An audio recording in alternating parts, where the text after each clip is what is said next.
In one of my most recent videos, when I was proposing potential solutions for the game's slow development, I mentioned the possibility of working with a company.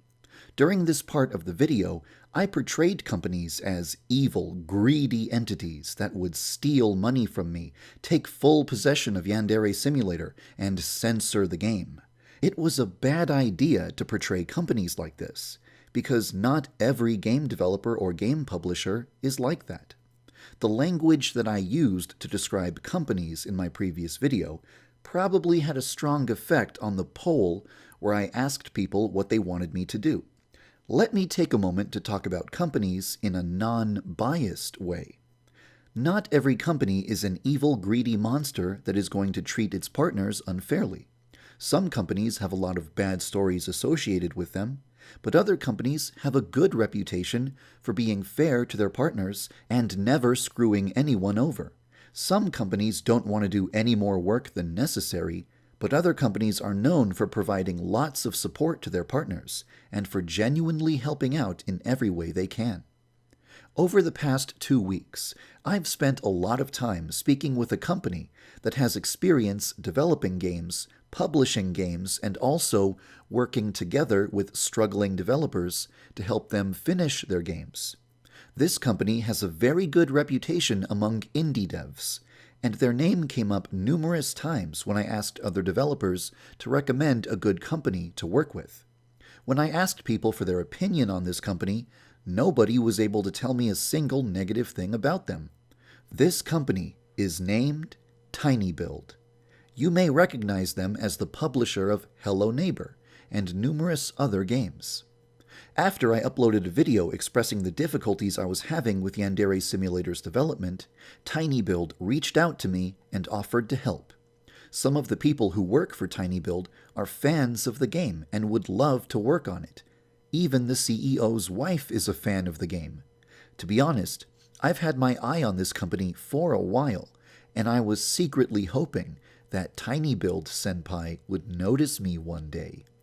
They proposed the idea of putting together a team of people to develop the game for me, while I remain the game's lead designer and creative director. Throughout the second half of February, we spent hours talking over the phone and exchanged a lot of emails, ironing out as many details as possible. Eventually, we reached an agreement that I was happy with, and I decided to enter a partnership with them. Don't be worried. I'll retain full ownership of the Yandere Simulator intellectual property. I'll have full creative control over the game. I'll have the final say on all merchandising decisions. They can't exploit the product in any way that goes against my wishes, and no deadlines have been set in stone. The game can't have any content that would get it an adults-only rating, but that was already my intention from the beginning. I have no experience hiring people, drafting contracts, trademarking things, or any of the other business-related or law-related aspects of game development. I'm good at making prototypes and implementing low-hanging fruit very quickly, but I'm not really experienced enough to write complex character AI or do some of the other complicated things that are needed to make Yandere Simulator become a reality. So it makes perfect sense for me to partner up with a company like tinyBuild and let them handle all of the things that I'm bad at while I focus only on the things that I'm good at. From the perspective of important members of the game industry like Steam and Twitch, I'm just some random dude who hasn't even finished his first video game yet. But tinyBuild has already built good relationships with companies like Steam and Twitch. It should be easier for me to work together with these platforms with tinyBuild as my partner. Now, partnering with tinyBuild doesn't mean that I've suddenly got millions of dollars to throw around. And it doesn't mean that all of the volunteers that I've been working with this entire time are immediately going to be replaced. Let me spell out the plan. tinyBuild is going to assemble a team of professionals for me, improve the game's code for me, and generally speed up the game's development.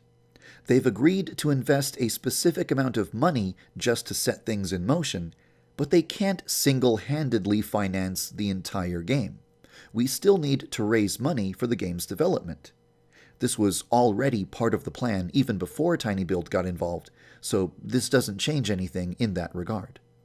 The original plan was to raise a budget by holding a crowdfunding campaign. Another idea is to imitate the same business model that is used by Hello Neighbor, funding the game's development by charging money for access to the game's alpha version. In other words, we would fund Yandere Simulator's development by charging money for access to its alpha version. tinyBuild tells me that this has proven to be a very successful way to finance a game's development.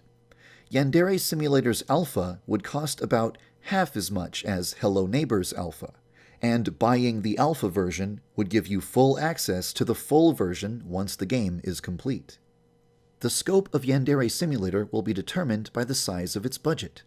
The more money we raise, the more time, work, and features we can put into the game. Maybe we'll even show you the number of copies sold on the game's website, with a progress bar showing you how much more money we would need to hit our next development goal. The game's next big feature is Osana. If we choose to launch a crowdfunding campaign, I would work on Osana until she's ready, release a free demo, and then launch the crowdfunding campaign. The money that we raise would be the game's budget. Once we've added at least 2 rivals to the game would have too much content to justify giving it away for free, so you'd have to pay for access to the game from that point onward, just like Hello Neighbor or any other early access game that is still in development. If we don't choose to launch a crowdfunding campaign, and we charge money for access to the alpha version of the game instead, you would need to pay money to have the build of the game that finally has Osana in it. In this case, I would want to polish Yandere Simulator as much as humanly possible until it's an experience that I think is worth charging money for. If I release Osana for free, she wouldn't be as polished. But that's not necessarily a bad thing, since the lack of polish would demonstrate the fact that the game seriously needs an actual budget. Osana needs to be finished before we can decide on either course of action, so we still have some time to make a decision. While I'm working on Osana using the game's current code, a much more experienced programmer hired by tinyBuild will be working on building a better codebase. Maybe the new codebase will be ready before Osana is finished. Or maybe I'll finish Osana long before then. It's too early to know for sure. So what does this mean for the volunteers who have been helping me up until this point? As of right now, it doesn't change anything. Like I said, partnering with a company doesn't mean that I suddenly have millions of dollars. I'll need to continue relying on the help of volunteers until we have a real budget, either as the result of a crowdfunding campaign or from selling the alpha version of the game. Many of the volunteers that I've been working with are awesome at what they do, and I definitely want them to continue being a part of the project once we have a real budget. Some of the current volunteers may become paid contractors once we have a budget. So, what does this mean for my Patreon? Well, I'm not asking tinyBuild to pay me. Any money that they are willing to invest in the project should go towards the game's development, not into my pocket. This means that YouTube ad revenue and Patreon donations are still my only sources of income. The original purpose of my Patreon was to provide me with money so that I could stop working as a freelance programmer and focus my attention full-time on Yandere Simulator. Now that I've teamed up with a company, I no longer have the option of downgrading Yandere Sim to a hobby. In other words, I will now be doing the same amount of work regardless of how much money I'm making on Patreon. It would kinda suck to work for free, so it would be nice to continue having your support. Now, don't get the wrong idea. tinyBuild doesn't have a magic wand that will instantly make the game's development go faster. You won't see any huge, drastic changes occurring immediately. We will start with small things, and as we grow comfortable working with one another, tinyBuild will slowly take a larger and larger role in the game's development until I'm only responsible for creative direction. So, in summary, a game company called tinyBuild is going to be helping me out in numerous ways. Yandere Simulator's codebase is going to be improved and optimized by a programmer who can do a much better job than me. One possible alternative to Kickstarter is to imitate Hello Neighbor's business model. We won't take steps to raise a budget until after Osana is implemented, so my top priority is still to get Osana in the game.